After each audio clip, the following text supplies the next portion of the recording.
Hello friends. आज मैं आपके सामने जिस शेयर की बात करने जा रहा हूं उसका मार्केट कैप देखो, एक माइक्रो कैप कैटेगरी की कंपनी है और इसका मार्केट कैप देखो केवल 153 करोड़ का मार्केट कैप है। क्या बोला मैंने? केवल 153 करोड़ का इसका मार्केट कैप है। करंट प्राइस की बात करेंगे तो केवल इसका 19 रुपये 40 पैसे के आसपास का करंट प्राइस है।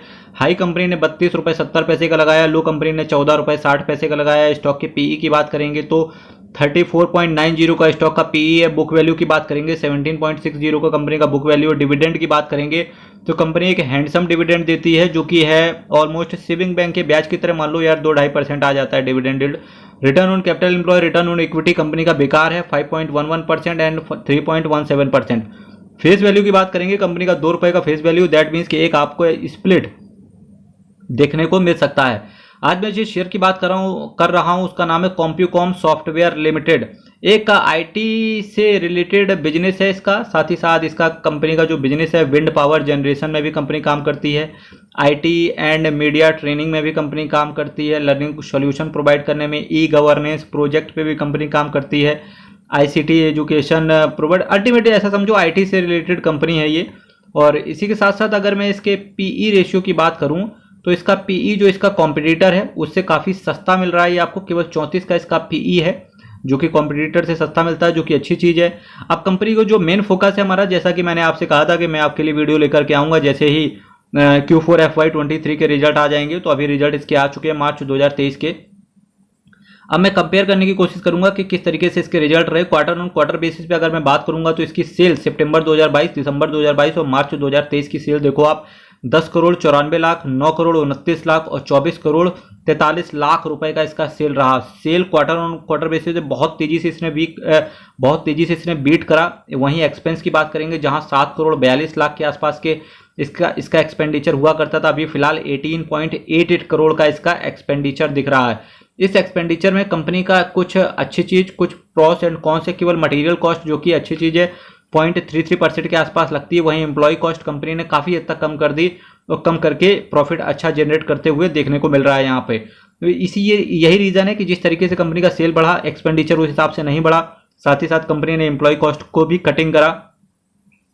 तो यहाँ से इसका नेट प्रॉफिट जहाँ लास्ट क्वार्टर में 52 लाख के आसपास का था, वहीं इस बार 2.66 करोड़ का नेट प्रॉफिट आते हुए देखने को मिला। जहां अर्निंग पर शेयर केवल 7 पैसे का था, आज वहां पर earning per share quarter on quarter basis पे 31 पैसे का आते हुए देखने को मिला। दैट मीन्स कि क्वार्टर ऑन क्वार्टर बेसिस पे कंपनी ने रिजल्ट्स और एस्टिमेट दोनों को बीट करा। वहीं ईयर ऑन ईयर बेसिस पे कंपनी के रिजल्ट्स की बात करने की कोशिश करेंगे तो इसका सेल जहां 17.27 करोड़ का था, इसके बाद सेल आया 29.65 करोड़ का। इसके साथ साथ अभी इस साल ईयर ऑन ईयर बेसिस पे 54 करोड़ का इसने सेल घोषित करा। सेल तो कंपनी का बढ़िया आ गया और ईयर ऑन ईयर बेसिस पे सेल बीट करते हुए भी दिखा। वहीं ईयर ऑन ईयर बेसिस पे जब मैं खर्चे की बात कर रहा हूं तो 20.53 करोड़, इसके साथ साथ 30.19 करोड़। और अभी खर्चे को भी कहीं ना कहीं ईयर ऑन ईयर बेसिस पे इसने बीट कर दिया, जो कि खराब चीज है, जो कि है 43.26 करोड़ का।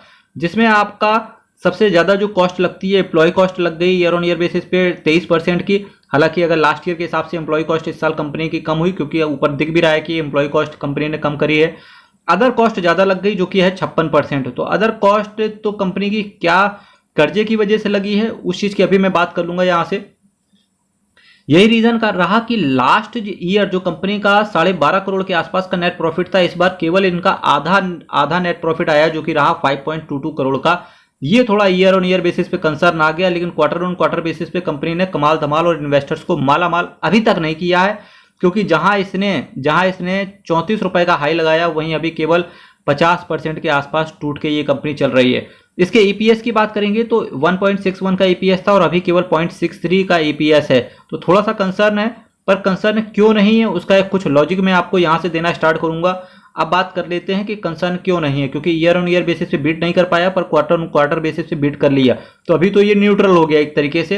अब कुछ अच्छी चीजें यहां से बात करते हैं। तो सबसे पहले इसके शेयर कैपिटल की बात करेंगे तो शेयर कैपिटल इसका 15.83 करोड़ का मेंटेन करे हुए हैं, जो कि अच्छी चीज है। इसके रिजर्व्स की बात करेंगे जहां लास्ट ईयर 121 करोड़ के आसपास के रिजर्व्स थे, अभी इस बार इनके 123 करोड़ के रिजर्व्स हैं, जो कि बहुत अच्छी चीज है।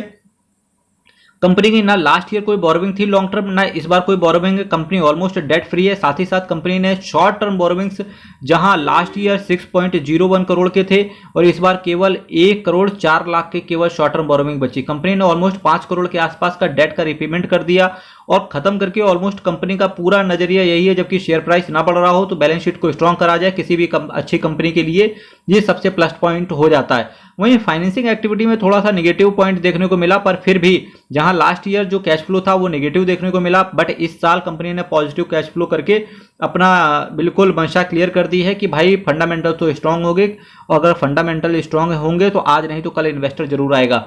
डेटा डेज की बात करेंगे, जहां लास्ट ईयर 402 दिन के डेटा डेज थे, यानी कि कंपनी जो भी बनाती थी उसका पैसा 402 दिन के अंदर तक मिलता था और आज की डेट पे वो कंपनी ने घटा के ऑलमोस्ट आधा कर दिया। यही रीजन है कि सखी कोई तो नाराज होगा, तो वही उसी नाराजगी में शायद ईयर ऑन ईयर बेसिस पे बीट नहीं कर पाए हैं। पर ठीक है, जो 199 दिन के डेटा डेज हैं एटलीस्ट कंपनी ने केवल अच्छे अच्छे कस्टमर्स को अपने पास रखा हुआ होगा। अब देखिए कुछ अच्छी चीजें यहाँ से लगातार मैं अच्छी चीजें दिखा रहा हूँ। इसी अच्छी चीजों की श्रेणी में अगर मैं इसके प्रोमोटर की होल्डिंग की बात करूंगा, जबकि शेयर चल नहीं रहा था, वहीं इस क्वार्टर में आके मार्च 2023 वाले जो क्वार्टर आया, इस क्वार्टर में आके प्रोमोटर ने स्टेक को कंपनी के अंदर और खरीद लिया। 71.20% जहां प्रोमोटर होल्ड करके चलते थे वहीं अभी प्रोमोटर चल रहे हैं 71.32%, जो कि बहुत अच्छी चीज है। एफआईआईस फिलहाल कंपनी के अंदर है नहीं। डीआईएस की बात करेंगे केवल 0.01% के आसपास डीआईआई जोन करके चलते हैं। पब्लिक की बात करेंगे तो 28.68 और 28.80 लास्ट में थे। पब्लिक धीरे धीरे कंपनी से निकलते हुए देखने को मिल रही है, हालांकि बहुत छुटपुट से लोग निकल रहे हैं। तो डेफिनेटली जब ये नॉइज एक तरीके से निकल जाएगा तब शेयर ऊपर चलते हुए आगे देखने को मिलेगा, क्योंकि जैसे ही एफआईआईज और डीआईआईज की एंट्री होना स्टार्ट हो जाएगी, और जो कि मुझे ऐसा लगता है कि इस कंपनी में एफआईआईज डीआईआईज जरूर आएंगे आने वाले समय में, और जैसे ही आएंगे तो शेयर यार 100-150 के आसपास जाने में टाइम नहीं लगेगा।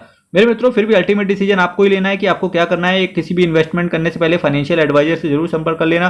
कल फिर मैं आपके साथ मिलूंगा सेम टाइम सेम चैनल आप जरूर सब्सक्राइब कर देना। बहुत बहुत धन्यवाद।